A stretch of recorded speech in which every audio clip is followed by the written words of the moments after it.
Hello dear students, welcome back to my channel physics SPC. Rotational motion का एक question. A uniform sphere of mass M radius R is placed on smooth horizontal ground. Angular acceleration of the sphere if force F is applied on it at a distance 7r/5 from the ground level etch.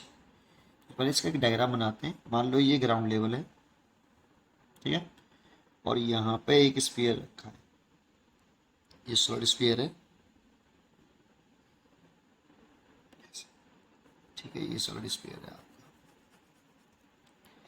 अच्छा, इसका मास M है और radius are है। Angular acceleration of sphere पूछ रहा है if force F applied on it at a distance 7r/5 from the ground level. ये centre है इसका, और इससे ये डिस्टेंस जो होती है रेडियस हो गई है यहाँ से यहाँ तक।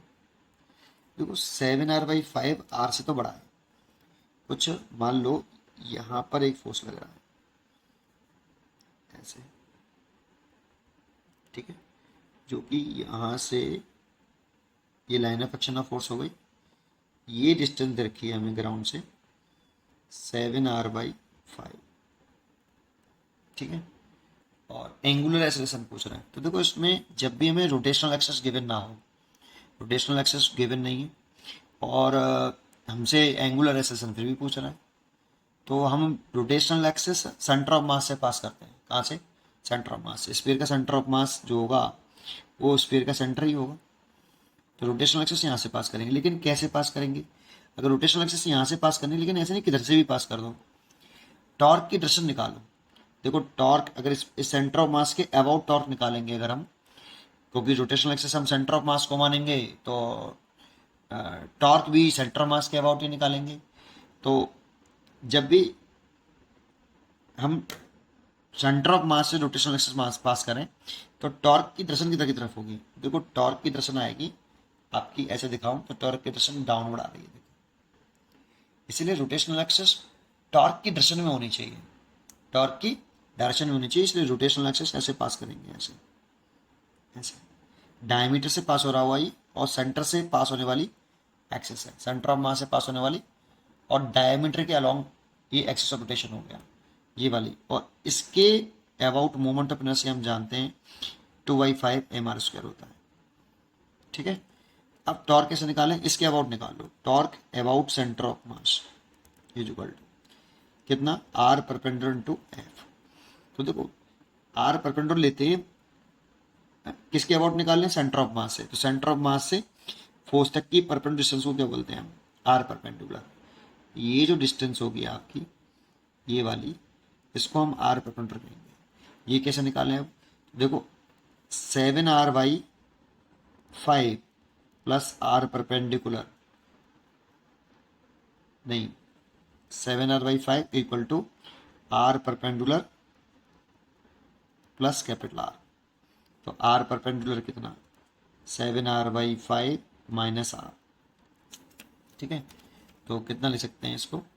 5 एलसीएम ले लिया तो 2r/5, ये आर परपेंडिकुलर हो गया, ठीक है। तो आर परपेंडिकुलर तो कितना हो गया आपका? 2r/5 इंटू एफ एफ ये, ठीक है।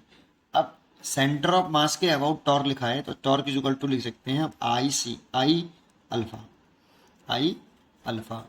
अब जानते हो अल्फा, जब भी आप टॉय is equal to I alpha लिखते हो, जिस एक्सेस के अबाउट आप ये टॉर्क निकालते हो उसी एक्सेस के अबाउट मोमेंट ऑफ इनर्शिया निकालते हैं।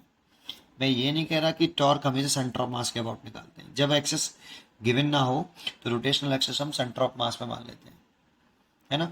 और वो इस तरह से मानते हैं, सेंटर ऑफ मास से तो बहुत सारी एक्सेस पास हो सकती हैं, वो इस तरह से मानते हैं जिधर टॉर्क की डायरेक्शन हो। तो देखो अब टॉर्क की डायरेक्शन कुछ ऐसे आएगी डाउनवर्ड, और डाउनवर्ड आएगी टॉर्क की डायरेक्शन, तो सेंटर ऑफ मास की एक्सेस ऑफ रोटेशन टॉर्क की डायरेक्शन में लेते हैं हम।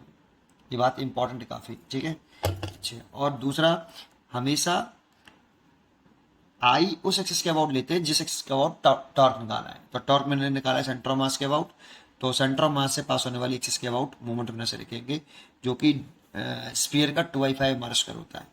यहाँ पर 2/5 mr² लिख देंगे into alpha is equal to 2r/5 into F. अब सॉल्व कर लो। देखो एफ 5 से 5 कैंसिल हो गया, 2 से 2 कैंसिल हो गया, और एक आर से एक आर कैंसिल हो गया। यहाँ बचा M R alpha is equal to F, तो alpha is equal to F upon M R. तो एंगुलर एक्सेलरेशन निकल आया। देखो ये एंगुलर एक्सेलरेशन। उम्मीद करता हूँ कि आपको ये क्वेश्चन जरूर समझ में आया होगा। पढ़ते रहिए और खुश रहिए। Thank you.